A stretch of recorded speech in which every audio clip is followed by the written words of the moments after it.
Hai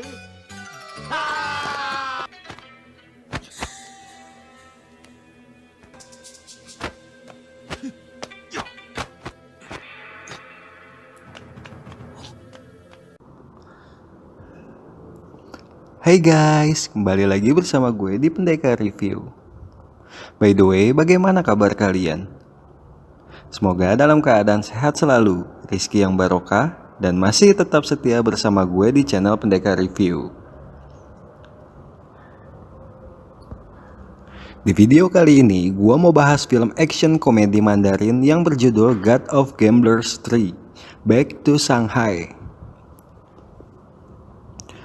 Film yang dibintangi oleh aktor komedi Stephen Chow ini menceritakan sebuah perjalanannya ke masa lalu sebagai malaikat judi. Dibintangi juga oleh aktor komedian kawakan seperti Eng Mantat dan aktris cantik Gong Li. Film ini menceritakan Stephen Chow sebagai Sing alias malaikat judi yang terdampar di masa lalu karena kekuatan supranatural. So, buat kalian generasi 90-an, pasti nggak bakal lupa aksi kocak dan juga heroik Stephen Chow dalam film tersebut.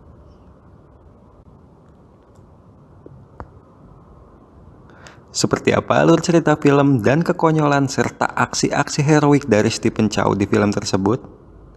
Tanpa banyak cincong, mari kita simak sampai selesai. Dan buat kalian yang baru mampir, jika kalian suka dengan channel gue, silahkan subrek aja. So, siapkan kopi dan sebatang udut, mari kita check it out.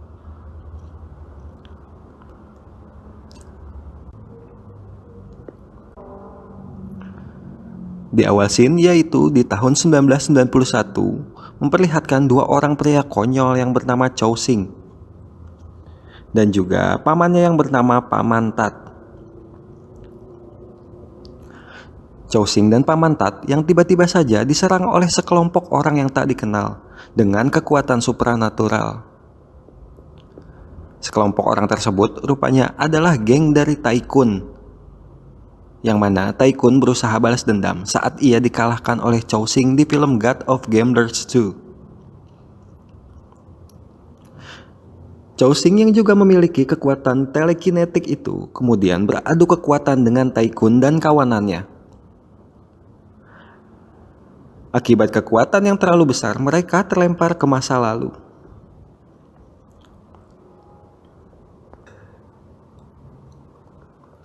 Chow Sing, Tai-kun, dan Paman Tat pun terlempar ke tahun 1937 di Shanghai. Di sana, Chow Sing juga bertemu dengan kakeknya yang masih muda bernama Chow Tai Fook, yang wajahnya mirip dengan pamannya Chow Sing.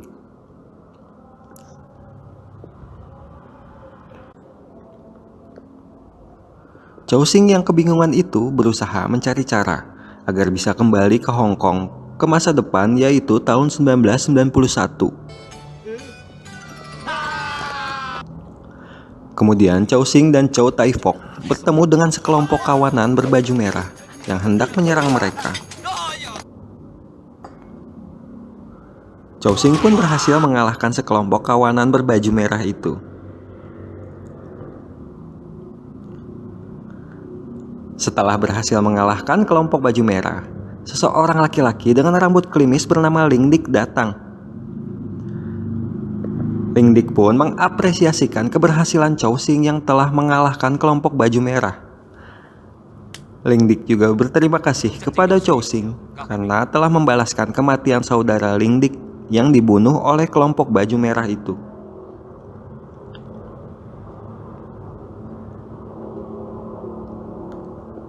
Singkat cerita, di pemakaman saudara Ling Dik, Chow Sing yang bertemu dengan Yusan, seorang wanita cantik dari anak wali kota Shanghai.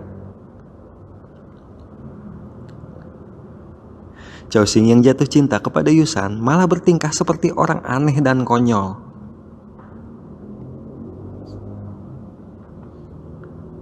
Saat sedang melakukan prosesi pemakaman, tiba-tiba saja mereka diserang oleh sekelompok musuh dari Ling Dik. Kali ini Chow Sing kembali berhasil menyelamatkan nyawa Ling Dik dengan menggunakan kekuatan supranaturalnya.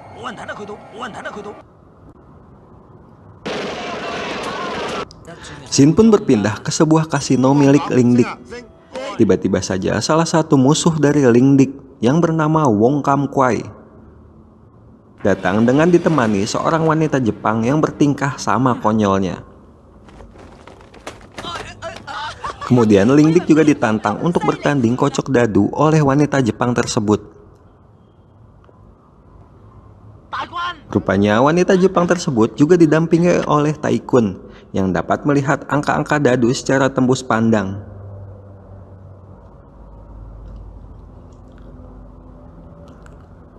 Merasa pertandingan tidaklah seimbang, Ling Dik segera meminta Chow Sing untuk bertanding melawan Taikun. Chow Sing dan Taikun pun akhirnya kembali bertanding bermain kocok dadu. Chow Sing yang konyol dan cerdik ini akhirnya kembali berhasil mengalahkan Taikun. Kemudian si wanita Jepang itu meminta kesempatan kedua untuk bertanding kepada Ling Dik 10 hari lagi.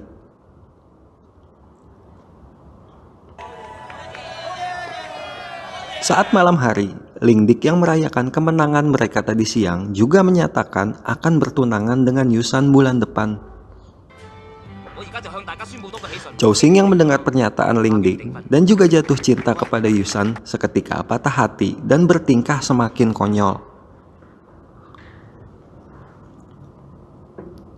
Chow Tai Fok, kakek dari Chow Sing, mencari cara untuk mengembalikan Chow Sing yang patah hati untuk kembali seperti semula. Karena hanya Chow Sing lah satu-satunya harapan yang dapat mengalahkan Wong Kam Kwai CS. Sui, sahabat sekaligus asisten Yusan, kemudian memberikan sebuah ide kepada Chow Tai Fok jika Yusan juga memiliki saudara kandung yang kembar bernama Yimung. Namun Yimung adalah saudara kembar dari Yusan yang memiliki keterbelakangan mental.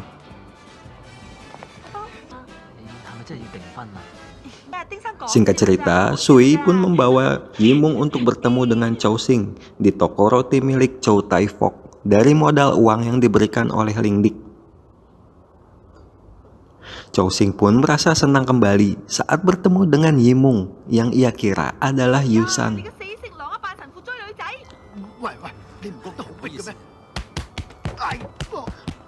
Scene berpindah di rumah wali kota Shanghai. Yusan yang tiba-tiba saja mendengar secara tidak sengaja percakapan antara ayahnya dengan wanita Jepang. Rupanya ayah Yusan dan wanita Jepang itu bersekongkol untuk membunuh Ling Dik. Yusan yang mengetahui hal itu berusaha segera menelpon Ling Dik. Namun aksinya diketahui oleh Wong Kam Kwai sebelum Yusan berbicara dengan Ling Dik di telepon. Tanpa sengaja, Wong Kam Kwai malah membunuh Yusan. Dan setelah kematian Yusan, mereka merencanakan untuk menukar Yimung sebagai tunangan Ling Dik, menggantikan Yusan yang telah mokat.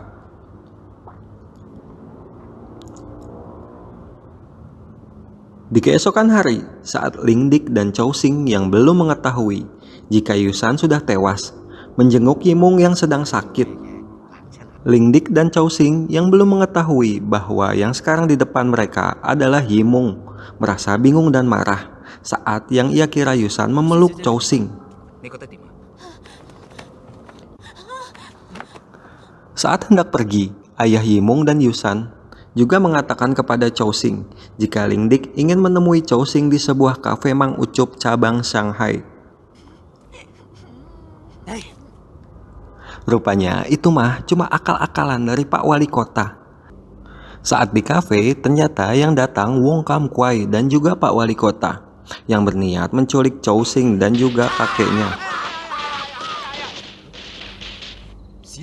Sementara di luar dugaan, ternyata Wong Kam Kwai yang lebih licik malah menembak dan membunuh Pak Wali Kota. Singkat cerita, Chow Sing dan Chow Tai Fok berhasil diculik oleh Wong Kam Kwai. Di sana, Chow Sing juga bertemu dengan Paman Tat, Sui, dan Yimung yang sudah dijadikan sandera oleh Wong Kam Kwai dan juga wanita Jepang. Wanita Jepang itu juga mengancam jika Chow Sing tidak membunuh Ling Dik, maka Yimung, Sui, dan Paman Tat yang dijadikan sandera akan mereka bunuh. Shin pun berpindah di kediaman Ling Dik. Berkali-kali kekonyolan usaha Chow Sing dan Chow Tai Fook berusaha membunuh Ling Dik. Namun selalu gagal karena Chow Sing yang tidak tega atas kebaikan dari Ling Dik.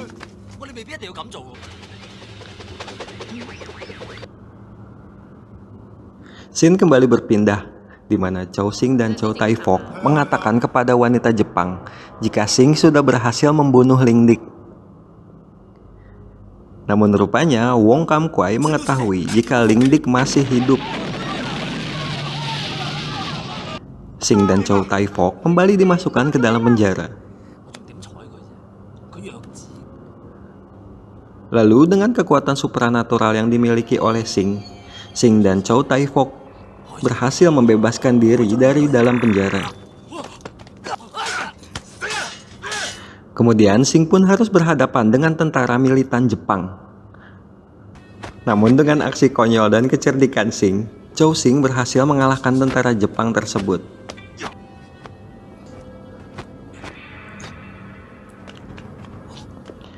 Shin berpindah kembali di kasino milik Ling Dik. Hari pertandingan yang telah dimulai terpaksa Ling Dik tunda karena Chow Sing yang belum menampakkan diri. Setelah menunggu, tiba-tiba saja Chow Sing datang di saat yang tepat. Pertandingan adu remi pun segera dimulai.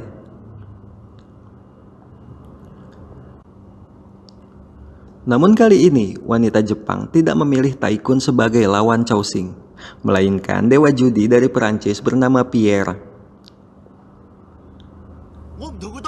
Chow Sing pun semakin terkejut saat lawannya yang akan ia hadapi adalah seorang dewa judi yang hampir tak terkalahkan.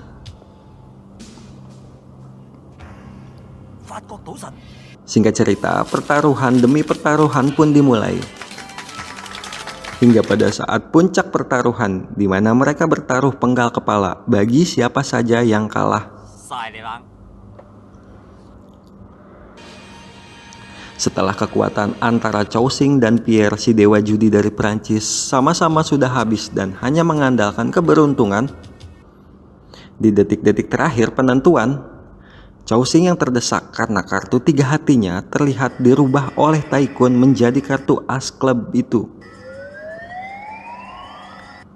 Chow Sing pun bertanya kepada Ling Dik, apakah ada orang yang bernama dengan nama panggilan How Are You?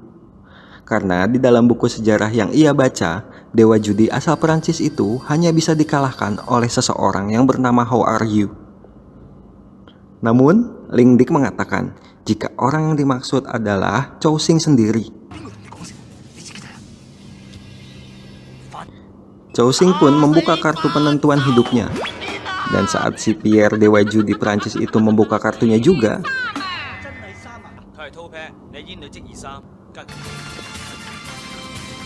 rupanya kartu Pierre juga dirubah menjadi kartu 3 spread atau scope oleh Tai Kun yang merasa dikhianati oleh si wanita Jepang, yang artinya pemenangnya adalah Chow Sing. Singkat cerita, Tai Kun pun membantu Chow Sing untuk kembali ke masa depan melalui teleportasi. Dan film pun tamat. Nah, itulah Sobat Rebahaners, alur cerita dari film series God of Gamblers Back to Shanghai. Bagaimana? Cukup menghibur bukan? Buat gue sendiri, film ini mengajak untuk bernostalgia di era 90-an.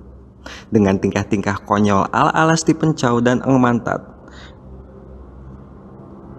So, kalau begitu, gue pamit undur diri. Silahkan subrek bagi kalian yang suka dengan channel gue ini. Salam santuy, salam rebahan, dan see ya.